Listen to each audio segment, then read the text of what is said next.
Welcome to Revelation Unraveled. I'm your host, William Tapley, also known as the third eagle of the apocalypse and the co-prophet of the end times. Yesterday's agreement in Geneva between Iran and the world's major powers is perhaps the last warning from Almighty God to the nation of Israel. Why is God warning Israel? Because Israel has abandoned God. Israel has adopted all of the decadence of the West.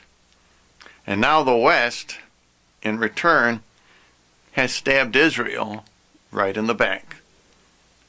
There is only one hope for Israel now, and that is to return to the law of Moses.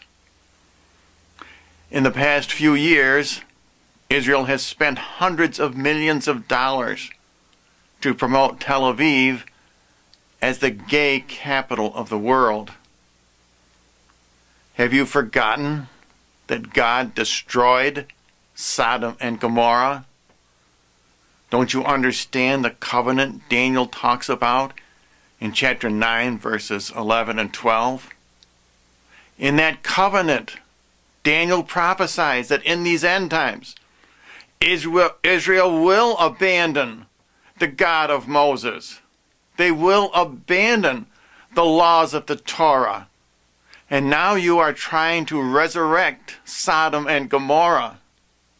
God is going to fulfill that covenant. And he promised that if Israel forgets the laws of Moses, you will be ruled by your enemies. And now I would like to comment on what Benjamin Netanyahu stated last night about this Iran agreement. What was concluded in Geneva last night is not a historic agreement. It's a historic mistake.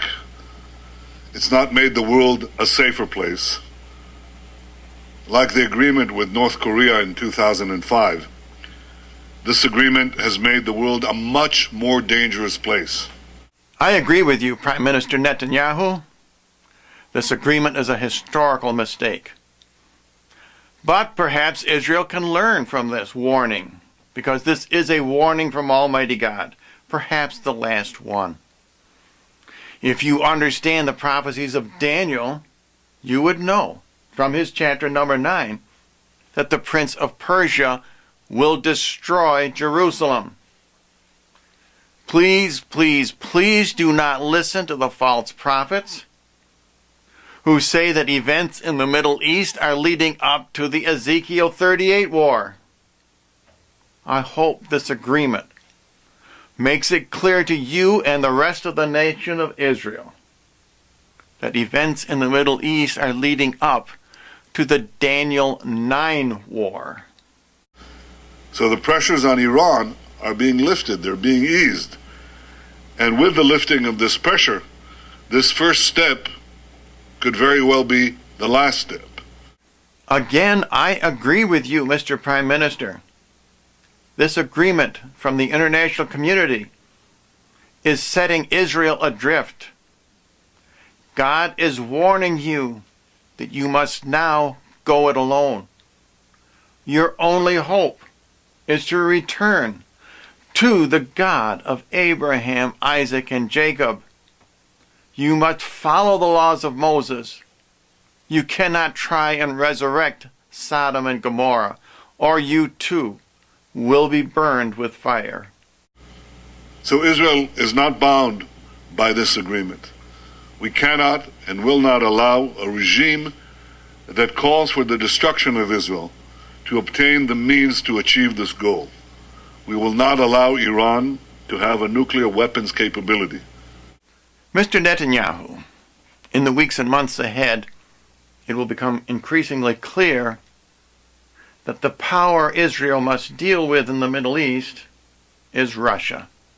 And I know you understand that. That's why you went to Russia this past week and not to the United States. In the great chessboard of the Middle East, the last king of the North Vladimir Putin, has outplayed the last king of the South, Barack Obama, at every move. I know you can see the writing on the wall. The last two she-bears that come out of the woods to maul Israel in these end times are Russia and Iran. It's my solemn responsibility to protect and defend the one and only Jewish state. Now I have to disagree with you, Prime Minister Netanyahu. Israel is no longer a Jewish state.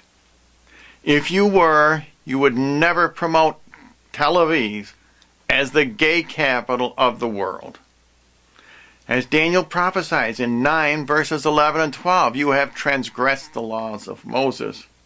In verses 16 and 17, Daniel laments the destruction of Jerusalem.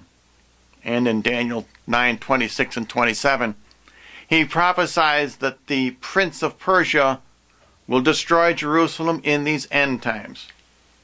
You also need to read verses 26 and 27 very, very carefully. Because when Daniel says that the anointed one will be cut off in these end times, he is referring to the prime minister of Israel. And that would be you, Mr. Netanyahu. Israel will go through a great tribulation, just as prophesied by Daniel.